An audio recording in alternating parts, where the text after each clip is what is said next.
నమస్కారం. జ్యోతిర్వేదం వారఫలం కార్యక్రమానికి స్వాగతం. ఈ వారం సింహరాశి వారికి ఏప్రిల్ 26వ తారీఖు నుంచి మే 2వ తారీఖు వరకు గల గ్రహస్థితి ఆధారంగా వారఫలం ఏ విధంగా ఉంటుందో తెలుసుకుందాం. ముందుగా గ్రహస్థితిని కనుక పరిశీలిస్తే జన్మరాశి నందు కేతు సంచారం జరుగుతుంది. సప్తమమైనటువంటి కుంభమునందు రాహు సంచారము, అష్టమమైనటువంటి మీనమునందు శని కుజ బుధ సంచారం జరుగుతున్నది.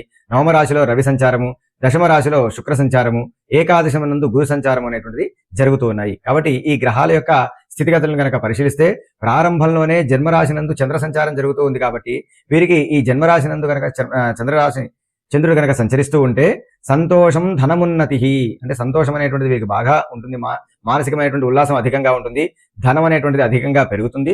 మృష్టాన్న భోజనం సంఘ సన్మానం జన్మగే విధౌ అని, అంటే జన్మరాశినందు కనుక చంద్రుడు ఉంటే మృష్టాన్నమైనటువంటి భోజనం, మంచి ఇష్టమైనటువంటి ఒక భోజనం చేయటము, అదేవిధంగా సంఘ సన్మానం, పలువురిలో మంచి పేరుని మంచి కీర్తిని కూడా పొందేటువంటి అవకాశం ఉంటుంది. అయితే ఈ వారాంతం లోపల ఆ యొక్క చంద్రుడు ద్వితీయ రాశిలోకి అనగా కన్యా రాశిలోకి ప్రవేశిస్తాడు. కాబట్టి అప్పుడు వారికి ఏమవుతుంది అంటే అంతఃక్లేశ ధనచ్ఛేద వేద సర్వదోషద కుభోజనం దేహజాడ్యం ద్వితీయ స్థానగో విదుహు. అనుకోకుండానే వీరి యొక్క అంతఃకరణంలో అనగా మనస్సులో కొంత కష్టము అనేటువంటిది ప్రారంభమవుతుంది. మనోధైర్యం అనేటువంటిది కొంత సన్నగిలుతుంది.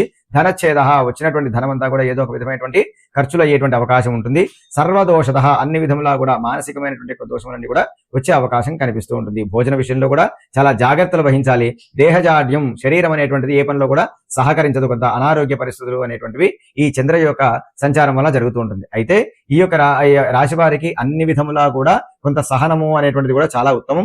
ఈ వారం వీరు పూర్తి ఆత్మవిశ్వాసంతో ఉండాల్సినటువంటి పరిస్థితి ఉంటుంది.